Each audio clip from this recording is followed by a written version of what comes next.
Today on the Inside Scoop, we've got our first recruit interview. We're going to talk Michigan's top recruit targets with E.J. Holland. And this week, On3 updated their rankings, and there's a new number one. But first, we have a special interview for you guys. Actually, it's the first interview we've ever done on the Inside Scoop.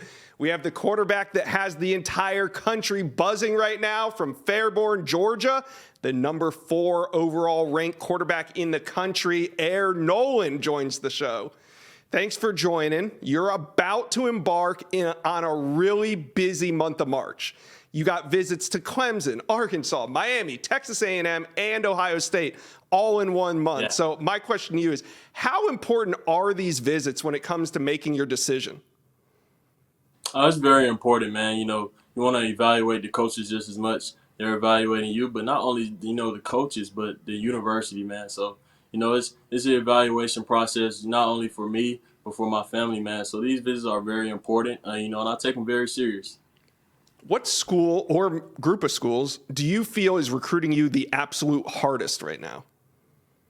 A&M, Miami, Alabama, Clemson, Ohio State, Purdue, Arkansas. Those schools I set out, my spring days visits for. They recruited me very hard, man. When do you, I know you don't have a decision date set, but when do you want to make your final decision? Around April. Sometime around April, I want to make my decision. And, I definitely want to make my decision before the season. And I think by the time April comes, I definitely have my mindset on the school I want to go to. Okay. How big of a part do relationships play? Like these relationships with the coaches, how big of a part does that play in this decision? Man, they're a factor. I can't sit up here and tell you they're not a factor, but these relationships play a huge role. It's not just about building relationships on the field, but it's also about getting to know the coaches off the field, their families, how they interact with the players there, how they interact with the people they work with and engage with on a daily basis. So, building relationships is very important. You take things like that very serious, but you also want to get to know about the school and the people around them. Yeah. How much does coaching change affect your recruitment? Like we've seen some head coaches change, but a lot of coordinators, a lot of quarterback coaches. Right. So do you pay attention to that stuff too? Yeah, I definitely, pay close attention to that. It's a big factor. When you build a relationship with these coaches, you want to get to know them and know about them and know how they coach things at that university. So it plays factors, and them switching schools and getting new jobs and getting new opportunities. It plays a factor on the recruit because the recruit always is going to look at his coach and try to be coachable, as coachable as possible. So building relationships with these coaches and these coaches moving and transitions to different schools, man, it's definitely a factor, and it's definitely something I pay close attention to. Yeah, who are some of the coaches that you have the best relationship with? Coach Cristobal at Miami, Coach Dawson, Coach Craig at Texas A&M, Coach Bobby Petrino, Coach Jimbo Fisher. I have a great relationship with those guys. At Alabama, me and Coach Saban, we only met twice, but I have a great relationship with him. It's Coach Tommy Rees at Alabama. Arkansas, Coach Ennis, Coach Pittman, Coach Jimmy Smith. At Purdue, Coach Harrell, Coach Wardles, Coach King. So, man, I have, great relationships with a lot of coaches, and, they not only like the man I am on the field, but the man I am off the field. I know you said relationships are important, but what's maybe the biggest factor when it comes for you choosing a school? The institution, of course, what a school can do for me off the field, of course, how my family feels about it, the comfortability I feel at the school. Also, like you said, just building relationships with the coaches, getting to know them. And, at the end of the day, it narrowed down to which school best fits me, not only on the field, but off the field. On this show, we talk a lot about the QB dominoes and how one QB makes a decision, it can impact the others and vice versa. Yeah. So do you pay attention to what other QBs are doing and what QBs are on the board for certain schools? Man, of course it come across my site and I see it, but, I try to focus on myself as much as possible, because, I love competition. I love what the game of football brings to, us athletes. It prepares us for life and, for the real world. So I think, those quarterbacks, whatever quarterbacks, makes commitments and, As far as them building a relationship with coaches, me seeing them at camps, anything of that nature. I try to focus on myself, and it's me versus me at the end of the day, and I could count and bet on myself. All right, Air Noland, tell me, what's the plan between now and decision time? You going to cut this thing down to a final 3, top 5? Like, what do you plan to do? I plan on cutting it down to a top 7, top 5 type of deal. But recruitment, it's getting serious. It's been getting serious since my 10th grade year. So you want to make the right decision. I want to make the right decision for myself and for my family, and just put myself in the best situation and put myself in the right hands with the right coaches. So this decision is going to be very big, and I think a lot of coaches want me at the end of the day, but at the end of the day you have to make the right decision for yourself. And, I think I'll make that right decision, man. All right. Well, hey, if you want to make that big announcement right here live on the Inside Scoop, you just hit me up and let me know. Yes, sir. Yes, sir. All right, Air Noland, thank you for your time. Really appreciate it. Appreciate you, man. Thanks for having me. Yep. See ya. Back-to-back Big Ten titles and appearances in the college football playoff, but that success didn't translate onto the recruiting trail in 2023 as the Wolverines finished 18th in the On3 industry rankings. Let's bring on EJ Holland to talk Michigan's top 2024 recruiting targets. Here's the guys I want to talk about today. 5-star edge Dylan Stewart, 4-star QB Jaden Davis, 4-star running back Jordan Marshall, 4-star tight end Brady Prescorn, and 4-star linebacker Aaron Childs. EJ, let's start at the top with the number 1 player in America, 5-star edge Dylan Stewart. You don't even have to explain why he's so important, but where does Michigan stand in his recruitment? Yeah, definitely. The number 1 overall player in the country. I mean, this dude is an absolute freak. I actually had a chance to see him last year go head-to-head in the fall against Nicholas Harbor, a fellow 5-star from last cycle. And it was clear Dylan Stewart was the best player on the field. I mean, this guy's tremendous blend of power, speed, athleticism. I mean, you can go on and on. He's the number 1 player in the country for a reason. As far as where Michigan stands right now, they are in that top group. Michigan has hit the DMV, his home region, extremely hard.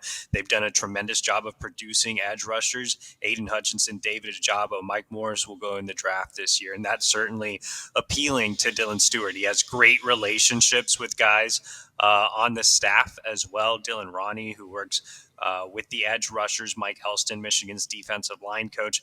They have gone all in on recruiting Dylan Stewart, and this isn't his first time on campus. I mean, he's been to Michigan before. He visited last year, so this will be a return visit, and I do believe Michigan is right up there, with Georgia, Alabama, Ohio State, South Carolina. That's probably the group that makes up that top list right now. What a heated recruitment. That'll be interesting to watch as it develops throughout the spring. Let's move to a 4-star quarterback, Jaden Davis out of North Carolina. A lot of people had thought that maybe Jaden Davis would have been committed to Michigan by now, but Harbaugh's flirtation with the NFL, other teams getting involved, and Jaden Davis's recruitment is still very open. Where do things stand with Michigan? Yeah, the whole approach is definitely interesting. You look at Michigan's quarterback recruiting the last 2 cycles. They've gone back-to-back with project quarterbacks. 2 years ago, they took Jaden Denegal and Alex Orji, both kind of guys that could change positions or, be long-term projects. Last year, they went with Kendrick Bell, another guy that's a long-term project that could eventually play elsewhere on the field. So they haven't landed a high-end core recruit since J.J. McCarthy, who's obviously the starter right now and might only have a year left at Michigan, depending on how well he does this season. So they absolutely need to land an elite quarterback. With that said, they've gone with an all your eggs in one basket approach. I mean, they're really only recruiting Jaden Davis, and they did expect to get a commitment from him early on. He originally had a decision timeline of December. Obviously, it's February, so he didn't make a decision. So Michigan is expected to have him back on campus for a visit in March. They're going to push to close. Harbaugh's staying, obviously, like you mentioned, the NFL flirtation may have given the Davis camp some pause. They had a quarterback coaching change. You had Matt Weiss get into some hot water with some computer access crimes, which was a little weird. And now they have a new quarterback coach, Kurt Campbell, who they promoted from within. So at least there's a little bit of familiarity there, even though Campbell wasn't too involved on the recruiting side. So I think meeting Campbell on this visit, getting to sit down with Harbaugh and answer some of those difficult questions, which they've already had conversations about the NFL flirtations and things like that in the past, but doing it in person, I think, is a little different. So Michigan's going to push really hard to get this commitment here in March. If that does not happen, if Jaden Davis leaves Ann Arbor and says, you know what, I want to go to Columbus and check out Ohio State, or I want to go to Clemson, I think Michigan has to expand the quarterback board. Kirk Campbell has started monitoring some other passers. He's contacted On3 quarterback Michael Van Buren. But the only guy they are actively really pushing for is Jaden Davis. And that's a dangerous game. They played that game last cycle with Dante Moore, and it did not work. So it has to work this cycle. All right, we go from elite quarterback to elite running back. 4-star running back Jordan Marshall. Where do the Wolverines stand with him? Yeah, so another position where they've gone back-to-back cycles without a true every down back. Now, last cycle they did land on 300 running back Cole Cabana, but he is more of an athlete type of back, a guy that can play in the slot, kick returner, punt returner, a guy you don't want to run between the tackles every single down. So they haven't really landed a true every down elite back since Donovan Edwards, and who was in the same class as J.J. McCarthy. So it's been a while.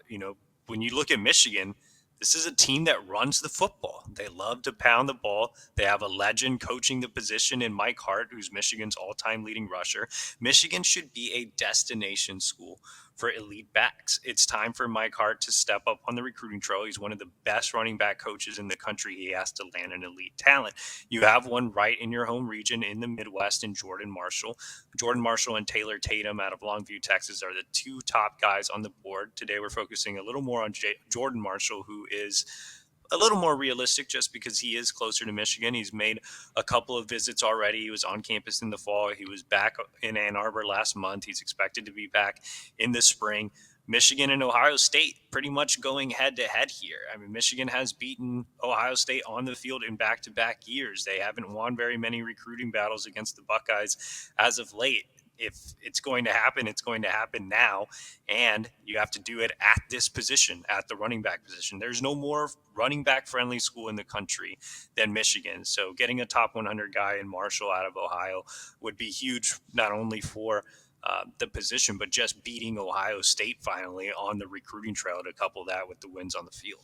Yeah, they're beating them on the field. Why not win some of these recruiting battles? It's about time. Let's move on to 4-star tight end Brady Prieskorn. We know Michigan loves those versatile, big-body tight ends, and Brady is one of the best pass catchers in America this cycle. Where do things stand with him in Michigan?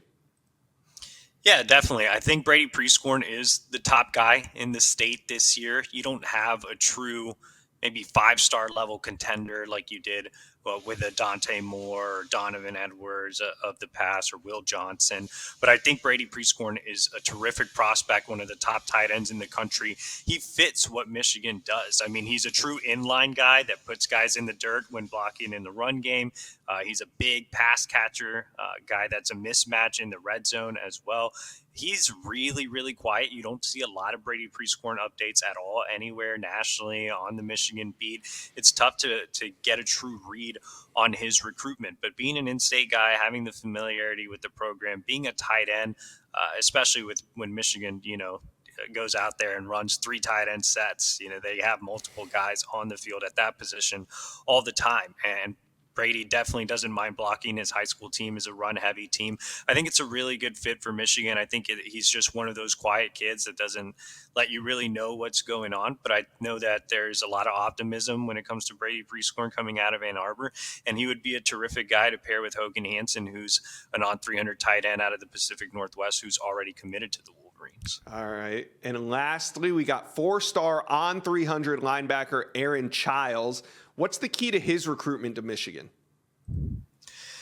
I think just getting him more familiar with linebackers coach Chris Partridge. Michigan did have a change at the linebackers coach. George Hilo is gone. Chris Partridge is in. The good news is Partridge has been at Michigan. He's long been considered one of the top recruiters in the country. He did recruit Childs a little bit during his time at Ole Miss, so there is familiarity there. Childs visited in January, and he told us first that Michigan was the leader coming out of that visit. I went back and I saw him at Good Counsel a couple of weeks ago, and he reiterated that Michigan is the leader. It wasn't just a visit high. So I think getting him back on campus here in early March and having him meet with Chris Partridge could eventually seal the deal for the Wolverines. Chiles said he would like to make a decision fairly soon. So with Michigan being in the lead and getting him back on campus, the opportunity is going to be there to earn a commitment. And I think Chiles is one of the more underrated guys in the country, even though he's a top 250 prospect. I think this is the next Junior Colson, who was a star as a true freshman for Michigan. A lot of the same skill set, a guy who's a monster in the middle, extremely physical, but can run sideline to sideline, which is what you have to do in Jesse Minter's defensive scheme. He can cover, so he checks a ton of boxes for that scheme, for what Jesse Minter desires at the linebacker position. And I know Michigan has him valued kind of in that 5-star level tier. I mean, he's the number one linebacker on the board, no doubt. It's clear cut. So they absolutely love what Childs brings to the table, and they'd love to have him on board early. And he's good friends with Dylan Stewart, so that can only help. That can only help. Now, a lot of Michigan fans were kind of left scratching their head. You know, Michigan makes the playoffs, they beat their rivals, but for some reason they finish 18th in recruiting. And you did a good job of documenting along the way that part of this reason was because Michigan's NIL infrastructure just wasn't there or wasn't effective very much in 2023. So my question to you, EJ, heading into the 24 cycle, has Michigan done anything to upgrade their NIL situation? So here's the thing with NIL. There's NIL used for recruiting purposes, and there's NIL used for team purposes. And when it comes to using NIL for team purposes, Michigan is arguably one of the best in the country. A lot of guys have deals. Valiant Management Group does a terrific job of being innovative and getting these guys to earn extra cash. I mean, JJ McCarthy, Blake Corum, Donovan Edwards, guys like that are doing just fine with NIL. Right. So guys on the team are getting taken care of. But their approach on the recruiting trail has stayed consistent. This is a transformational, not a transactional process. And so while that might seem very ethical and moral, it doesn't exactly work with the 5-star level guys or the top 100 guys. Michigan landed 0 top 100 prospects last cycle off back-to-back college football playoff appearances, which is extremely surprising. And obviously NIL had a lot to do with that. And, you know, prospects can say all day long that NIL isn't a factor, but it is. College football recruiting has completely changed. So here's the deal with what Michigan has been trying to do. They've been trying to get a base salary model in place, and you've seen that at programs at a little bit of a lower level. SMU, Texas Tech, schools like that have a base salary model in place. Michigan wants to do that on a grander scale. So if you pay players on the team a base salary, you know, let's say it's $50,000 for an offensive lineman. You stay 4 years, you're an offensive lineman at Michigan, you earn $200,000. That's a hard number that you can sell on the recruiting trail. Right now, they don't have any hard numbers. You're just basically telling them, hey, come play at Michigan and maybe you'll get some deals. You know, you will if you're really good, but there's nothing guaranteed. You know, you can point to Blake Corum, you can point to JJ McCarthy, but what about the depth pieces? Are they getting any cash?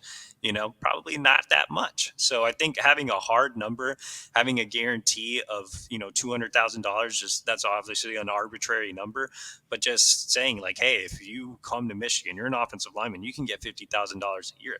That's a good selling point on top of what Michigan offers, which is the ability to compete at the highest level of football, the winningest program of all time, back-to-back college football playoff appearances, and one of the best degrees in the country. Michigan has everything to sell right now and nothing to really sell on the NIL front. So, you know, if they can get that going, they'll have the total package on the recruiting trail. All right, Michigan fans, before I ask E.J. Holland who's the most important recruit this cycle, do me a favor, hit the subscribe button at On3 YouTube page. We got a ton of recruiting content, a whole lot of college football content from J.D. Pickell of the Hard Count. Go ahead right now, hit the subscribe button for me. Thank you. All right, EJ, now the question that all Michigan fans want to know, who do you think is the most important recruit for the Wolverines in the 2024 cycle? Normally, I would say Aaron Childs because of the Michigan defense being that guy in the middle to come in and replace Junior Colson, and Michigan prides itself on playing a physical brand of football. But you have to go with Jaden Davis being the only quarterback on the board. I mean, you have to. There's no argument. You can argue all day long in terms of his talent level. Is he a 5-star guy? He did drop in the On3 rankings to number 105 nationally. You can argue if he's a 5-star level guy or a top 150 level guy. It doesn't matter because Michigan needs a true signal caller. They need an actual quarterback. You've gone back-to-back cycles with guys that could play linebacker or wide receiver, guys that might not stick at the position. You need an actual quarterback in the room to come in and not only be the guy after J.J. McCarthy, because if you look at Michigan's quarterback room right now, it's not all that impressive either. So you might come in and be a true freshman starter. You need to land Jaden Davis to also lead the class too, to jumpstart what has been a disappointment on the recruiting trail over the past year. Jaden Davis can be the guy that gets other top-level recruits on board as well. Michigan hasn't had a quarterback leading the class since J.J. McCarthy. They haven't landed a top guy since J.J. McCarthy. It's Jaden Davis time. It's put up or shut up time in March. They have to land him. There's no question about it. Yeah, it's a quarterback-driven league, so that makes a lot of sense. Jaden Davis, the most important recruit for Michigan in 24. All right, EJ, thanks for coming and setting the table for us on Wolverine recruiting. We appreciate it. Yeah, appreciate it, Josh. Thanks for having me. See ya. On3 released its updated On 300 for the 2024 cycle on Monday with a new number one prospect leading the way. Who is it? It's edge Dylan Stewart. The Washington, D.C. Friendship Collegiate Academy standout moves up into the top spot that was previously held by quarterback Dylan Raiola. Let's bring on Director of Scouting and Rankings here at On3, Charles Power, to discuss why is Dylan Stewart On3's new number one prospect. Yeah, Josh, this is one we deliberated a good bit in formulating these rankings. We landed on Dylan Stewart primarily due to his projectable tools as a pass rusher. It's a premium position. Dylan Stewart is a guy who checks a lot of boxes. He's 6'5", 230, runs in the 4.6s, had a productive junior season with 16 sacks. We're higher on him than the rest of the industry. It'll be interesting to see if that changes over the next weeks and months, but just in watching his junior season, it's not a stretch to see why these top programs are after him and why he's at the top of the board for so many top programs. Yeah, he's a monster. So, Charles, my question is, what goes into choosing the number one overall recruit? Yeah, it is one of the toughest things we have to do. And when you think about when we come out with these first rankings, you're projecting a long ways out, right? So it's a lot that goes into it. We're watching games. We see these guys over the course of 3 years. We're looking at stats, measurables. We're ultimately trying to project the number one pick in the NFL draft. Yeah. So positional value matters. It's something that we're constantly evaluating. And it's always a challenge, and every cycle is different too. Like a lot of it depends on the strengths of different positions, the quarterback group. So it's fun, but it's certainly a challenge. Yeah, it's a thankless job at that too. Prior to the ranking update, On3 only had 2 5-star recruits: QB Dylan Raiola and cornerback Ellis Robinson. On3 now has 10 5-star recruits. We added 8 new ones. Here they are for you: edge Dylan Stewart, defensive lineman Williams Winery, wide receiver Jeremiah Smith, edge Colin Simmons, defensive lineman Justin Scott, wide receiver Micah Hudson, offensive tackle Jonathan Daniels, and safety KJ Bolden. Those are the new 5-stars. Now, Charles, I wanted to ask you about a couple of them, starting with defensive lineman Williams Winery, 6'6", 250-pound defensive lineman out of Missouri. Why did he get a 5th star?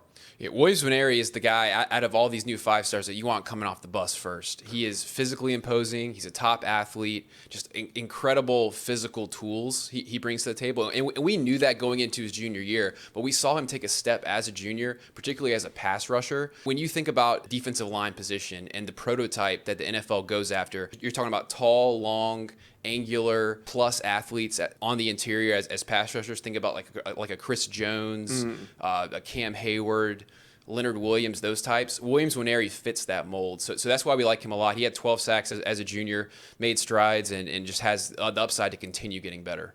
Another name I saw on here, was not surprised to see, I should say, is wide receiver Jeremiah Smith. He's 6'3", 190 pounds, out of Hollywood, Florida, and I know you've been high on him for a while. What makes Jeremiah Smith a 5-star? Yeah, Jeremiah Smith may be the best prospect relative to his position in the 2024 cycle.